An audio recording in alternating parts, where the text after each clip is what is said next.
నమస్తే, welcome to Bharati TV. నేను బాపయ్య. అయ్యకు తగ్గ బిడ్డవే, నీ పాలిటిక్స్ కోసం ప్రాంతాల మధ్య చిచ్చు పెడతావా అని చెప్పి ఈ వీడియోకి నేను ఒక టైటిల్ పెట్టాను. అంటే megastar Chiranjeevi TRS party Telangana రక్షణ సేన పార్టీ అధినేత్రి కల్వకుంట్ల కవితని ఉద్దేశించి ఈ మాట అంటున్నట్టుగా నేను థంబ్నెయిల్లో పెట్టాను. కానీ చిరంజీవి అలా అన్నారా అంటే అనలేదు, అంటారా అంటే అనరు కూడా. ఆయన పనేదో ఆయన చూసుకుంటూ ఉంటారు, ఆయన సినిమాలు ఆయన చేసుకుంటూ ఉంటారు, కుదిరితే ఫ్యామిలీతో టైం స్పెండ్ చేస్తారు, అంతే తప్ప ఇలాంటి కామెంట్స్ అన్నిటికీ కూడా సమాధానం ఇస్తూ వెళ్ళరు ఆయన. కానీ ఆయన ఫ్యాన్స్ ఆయన అంత మంచివాళ్ళు కాదు, రఫ్ఫాడించి పడేస్తారు మెగా ఫ్యామిలీ జోలికి వస్తే, మెగాస్టార్ జోలికి వస్తే. ఇప్పుడు కూడా సోషల్ మీడియాలో ఒక రేంజ్లో తూర్పారబడుతున్నారు కవితని. ఎందుకు ఏంటి అనేది ఈ వీడియో ద్వారా తెలియజేస్తాను, ఎక్కడ స్కిప్ చేయకుండా ఎండ్ వరకు చూడండి. అయితే మెగాస్టార్ చిరంజీవి సతీమణి కొణిదెల సురేఖకి యాదాద్రి టెంపుల్ ఉంది కదా, ఆ టెంపుల్లో బోర్డు మెంబర్గా ఆవిడ కూడా ఉన్నారు. తెలంగాణ ప్రభుత్వం ఆవిడకి ఆ అవకాశాన్ని కల్పించింది. అంటే ఇది తెలంగాణ టెంపుల్ కదా, తెలంగాణ వాళ్ళని కాకుండా ఆంధ్ర వాళ్ళని కూడా తీసుకొచ్చి, అంటే తెలంగాణ వాళ్ళు మాత్రమే బోర్డు మెంబర్స్గా ఉండాలి దాంట్లో, కానీ ఆంధ్ర వాళ్ళని కూడా తీసుకొచ్చి పెట్టడం ఏంటి అని చెప్పేసి కవిత మాట్లాడుతున్నారు. ఇలా పెడతారు మీరు అని చెప్పేసి అంటున్నారు. మన తెలంగాణ వచ్చిన తర్వాత మనం డెవలప్ చేసుకున్న టెంపుల్ కదా, వాళ్ళని తీసుకొచ్చి పెట్టడం ఏంటి, మన తెలంగాణలో లేరా ఇంకా అని చెప్పేసి మాట్లాడుతున్నారు. అంటే ఇక్కడ దేవతలు, దేవుళ్ళు, ఆలయాలకి కూడా ప్రాంతీయ భావనని తీసుకురావాలి అని చెప్పేసి, దాంట్లో రాజకీయ లబ్ధిని వెతుక్కోవాలి అని చెప్పేసి కల్వకుంట్ల కవిత ప్రయత్నం చేస్తున్నారనేది క్లియర్ కట్గా అర్థమైపోతుంది. అయితే దీన్ని మెగా ఫ్యామిలీ అంతా కూడా సమర్థవంతంగా తిప్పికొడుతుంది. మెగా ఫ్యామిలీ అనకూడదు, మెగా ఫ్యామిలీ ఫ్యాన్స్ అని చెప్పాలి. మెగాస్టార్ చిరంజీవి ఫ్యాన్స్ అవ్వచ్చు, లేదా వాళ్ళ ఫ్యామిలీకి అభిమానులు అవ్వచ్చు, వాళ్ళంతా సమర్థవంతంగా తిప్పికొడుతున్నారు. కవిత ఎప్పుడూ అంతే, ఎప్పుడు ఇలాగే మాట్లాడుతూ ఉంటారు. గతంలో కూడా ఇలాంటి వ్యాఖ్యలు ఒకసారి చేశారు. ఎలా ఇస్తారు ఆంధ్ర వాళ్ళకి ఆ అవకాశం అని చెప్పేసి మాట్లాడుతున్నారు. దేవుళ్ళకి, ఆలయాలకి కూడా ప్రాంతీయతని అంటగడతారా అని చెప్పి కవితని తూర్పారబడుతూనే కొన్ని విషయాలు గుర్తు చేస్తున్నారు కవితకి. నువ్వే కాదు, మీ నాన్న కూడా ఇంతే మాట్లాడతారు, ఇలాగే మాట్లాడతారు, రాజకీయ లబ్ధి కోసం ప్రాంతాల మధ్య చిచ్చు పెడతారు, మీ నాన్న కూడా ఇలాగే చేశారు అని చెప్పేసి గుర్తు చేస్తున్నారు. వాళ్ళు ఏమంటున్నారంటే, నిజానికి కల్వకుంట్ల చంద్రశేఖరరావుకి తెలంగాణ మీద అంత ప్రేమ ఉంటే ఆయన తెలుగుదేశం పార్టీలో ఎందుకు జాయిన్ అవ్వాలి? 1982లోనో 83లోనో జాయిన్ అయి ఉంటారు కదా తెలుగుదేశం పార్టీ పెట్టినప్పుడు. ఆ జాయిన్ అయ్యి ఆ పార్టీ నుంచి టికెట్ తీసుకుని ఎందుకు పోటీ చేయాలి? అప్పట్లో తెలుగుదేశం పార్టీ పెట్టక ముందు కూడా తెలంగాణ ఉద్యమం ఉంది, తెలంగాణ కోసం పోరాడిన యోధులు ఉన్నారు. మరి వాళ్ళకిలాగా ఒక ప్రత్యేక పార్టీ పెట్టుకునో, లేకపోతే ప్రత్యేకంగా ఒక ఉద్యమాన్ని స్టార్ట్ చేసో తెలంగాణ సాధించుకోవాలి. కానీ తెలుగుదేశం పార్టీలో ఎందుకు చేరాలి? తెలుగుదేశం పార్టీ ఆంధ్ర వాళ్ళు పెట్టిన పార్టీ అని తెలియదా? కానీ చివరికి అదే పార్టీలో టికెట్లు తీసుకుని ఎమ్మెల్యేలుగా గెలిచారు, మంత్రి కూడా అయ్యారు. కేసీఆర్ రవాణా శాఖ మంత్రిగా పనిచేశారు. మరి 1999లో చంద్రబాబు నాయుడు మంత్రి పదవి రెండవసారి ఇవ్వలేదనే కదా కేసీఆర్ అలిగి బయటకు వచ్చేస్తారు ఆ పార్టీ నుంచి. అప్పుడు తెలంగాణ రాష్ట్ర సమితి అని పార్టీ పెట్టుకున్నారు.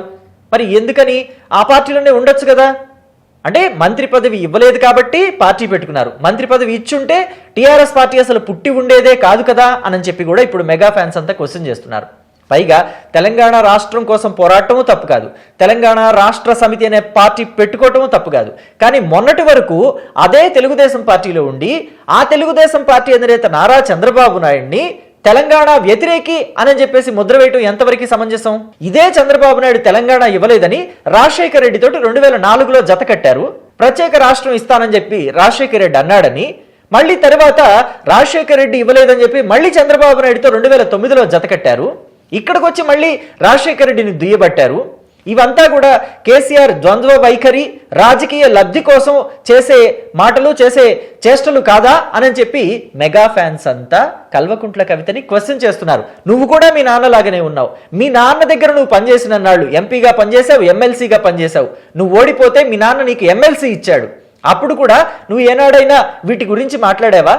మనం ఎందుకు ఉండాలి తిరుమల బోర్డులో, మన వాళ్ళు తెలంగాణ వాళ్ళు ఎందుకు ఉండాలి, మన వాళ్ళు మన దగ్గరే ఉండాలి, మనం అక్కడ ఉండకూడదని చెప్పి మన ప్రాంతీయత మనం కాపాడుకోవాలని చెప్పి నువ్వెందుకు మాట్లాడలేదు?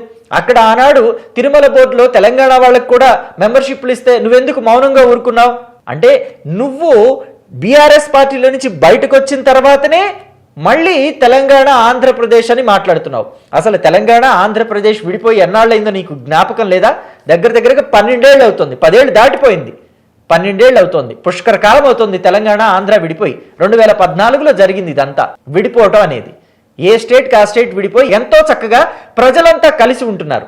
కానీ మళ్ళీ మీ రాజకీయ లబ్ధి కోసం ప్రాంతీయ విభేదాలు మనుషుల మధ్య కలిగించాలని, ఇక్కడ ఆంధ్ర వాళ్ళకి ఎలా అవకాశాలు కల్పిస్తారు, అక్కడ ఆంధ్ర వాళ్ళని తీసుకొచ్చి ఇక్కడ కూర్చోబెడతారా, ఇక్కడ పెత్తనం ఇస్తారా అని చెప్పి మాట్లాడటం అనేది నిజంగా అవివేకం అనిపించుకుంటుంది కవిత గారు.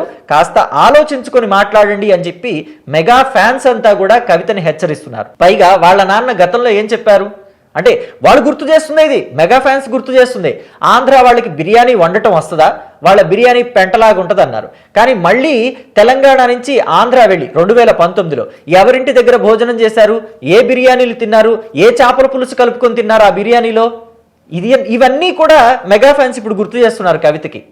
మీ నాన్నకైతే ఒక రూలు, ఆంధ్ర వాళ్ళకైతే ఇంకొక రూలా, ఆంధ్ర తెలంగాణ ప్రజలు కలిసి ఉండొద్దా, మీ రాజకీయ లబ్ధి కోసం మీరు ఎలక్షన్లో ఓడిపోతే ఆంధ్ర తెలంగాణ వాళ్ళు కొట్టుకోవాలి, మీరు ఎలక్షన్లలో గెలిస్తే మీకు పదవులు వస్తే మీకు అధికారం వస్తే ఆంధ్ర తెలంగాణ వాళ్ళు నోరు మూసుకొని వాళ్ళ పనులు వాళ్ళు చూసుకోవాలి. ఇది ఎక్కడి వైఖరి? మీ రాజకీయ లబ్ధి కోసం జనాలు కొట్టుకు చావాలా కవిత అని చెప్పి క్వశ్చన్ చేస్తున్నారు.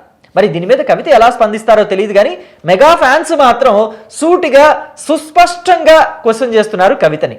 ఎక్కడా కూడా ఆలయాల విషయంలో, దేవుళ్ళ విషయంలో ప్రాంతీయత తీసుకురాకూడదు అని గట్టిగా చెప్తున్నారు. మరి కవిత ఇప్పటికైనా మారుతారా, లేదంటే భవిష్యత్తులో కూడా ఇలాగే ఆంధ్ర వాళ్ళకి ఇచ్చారు వీళ్ళకి ఇచ్చారని చెప్పేసి మాట్లాడతారా? చూద్దాం ఏమవుతుందో. దీని మీద మీ అభిప్రాయాన్ని కమెంట్ బాక్స్లో తెలియచేయండి. దేవుళ్ళకి ఆలయాలకి కూడా ప్రాంతీయత అంటగట్టొచ్చా? ఎప్పుడో రాష్ట్రం విడిపోతే ఇంకా ప్రాంతీయత గురించి, ఆంధ్ర తెలంగాణ వాటి గురించి మాట్లాడటం, వాటి మీద వ్యాఖ్యలు చేయటాన్ని ఎలా చూస్తారు మీరు? మీ అభిప్రాయాన్ని కమెంట్ బాక్స్లో తప్పకుండా తెలియచేయండి. Thank you.